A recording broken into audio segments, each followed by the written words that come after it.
hanyuma nk'ubwo bukene bwe yari afite ibyifuzo.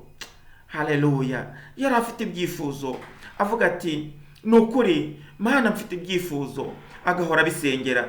Nuko icyifuzo cya mbere yari afite icyifuzo cy'umwana, nta mwana yagiraga. Icyifuzo cya kabiri yari afite icyifuzo cy'amafaranga, ni ukuri yari umukene. Haleluya. Yewe icyifuzo cya gatatu ni ukuri yifuzaga amahoro, kubera yuko nta mwana yagiraga, ntanagira n'amafaranga, nta mahoro yumvaga afite. Ariko ibyo byifuzo uko ari byombi agahora bisengera, uko ari bitatu agahora bisengera. Nuko igihe kimwe ngo aza kujya ahantu, ngo agera ahantu mu ishyamba, ahageze ngo nuko hasanga ibifuka bitatu.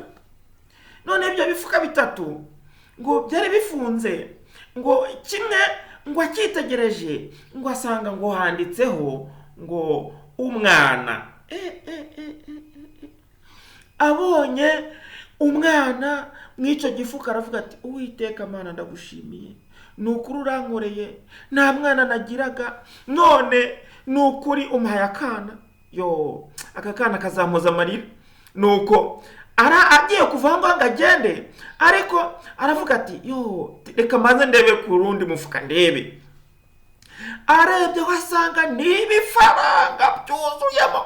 Ye baba we, aravuga ati none se iki gifuka ni cy'amafaranga, ukuntu nyenye amafaranga, ni ukuri ndatwara n'amafaranga. Ubundi si umwana ndamutwara, nta mafaranga mfite, uyu mwana azarya iki? Reka ntwara n'amafaranga, reka nyatware, ariko reka mbanze ndebe no mu wundi mufuka. Nuko arebye asanga aho handitseho ngo amahoro. Nuko arangije aravuga ati ariko se ko ni ukuri muri wanjye nabuze amahoro, nkeneye amahoro. None ubwo mbonye amahoro, ni ukuri ntabwo nyasiga ahangaha.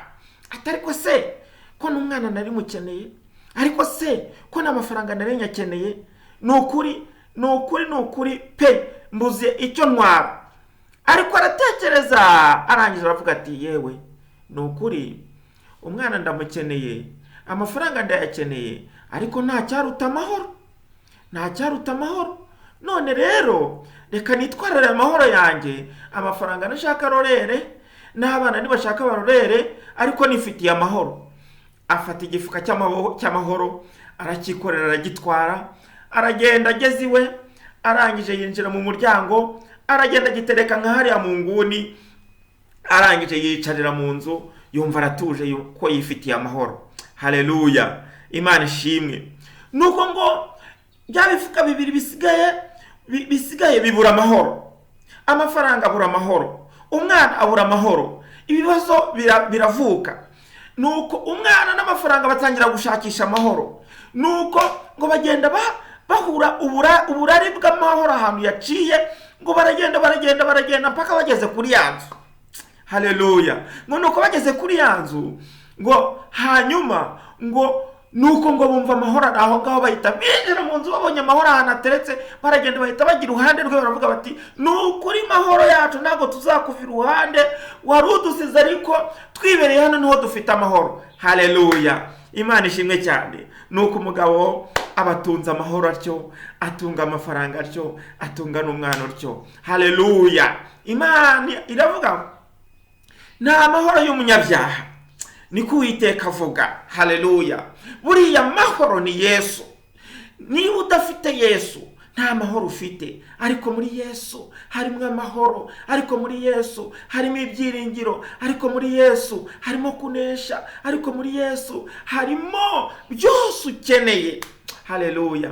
Umuririmbyi yararirimbye ngo Yesu ni byose umufite, urushye wese niwagana, izina twamuhaye ni byiza we, Yesu niwe karuhura.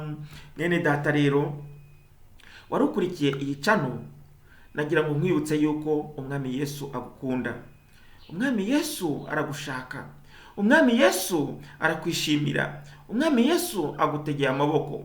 Haleluya. Umwami Yesu arifuza kuguha amahoro.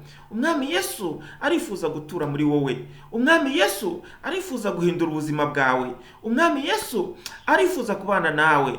Gusa icyo gusaba, haleluya, nuko umwemera. Icyo gusaba nuko umwizera. Haleluya. Imana ishimwe, nuko umwizera ukamwiringira, nawe akaguha amahoro n'ubugingo budashira. Mwene data umaze kumva rino jambo, subira muri aya magambo. Haleluya. Niba wizeye umwami Yesu, subira muri aya magambo. Vuga ngo uti, mwami Yesu, nkimara kumva ubutumwa bwiza bwa Yesu Kristo, ndahindutse. Kuva uyu munsi nanze Satani n'ibikorwa bye byose. Uyu munsi wa none nizeye wowe Yesu Kristo. Ngwino uture mu mutima wanjye, wiboneremo aho kuba. Kandi uyu munsi wa none umvana mu gitabo cy'abarimbuka, unyandika mu gitabo cy'ubugingo. Mu izina rya Yesu Kristo, amen. Mwene data, umwami Yesu aguha umugisha, ubane n'Imana. Tuzajya dukomeza kuba turi kumwe, kandi haleluya, tuvuga ibitangaza n'imirimo bya Yesu Kristo. Imana ibaha umugisha mu izina rya Yesu. Shalom shalom.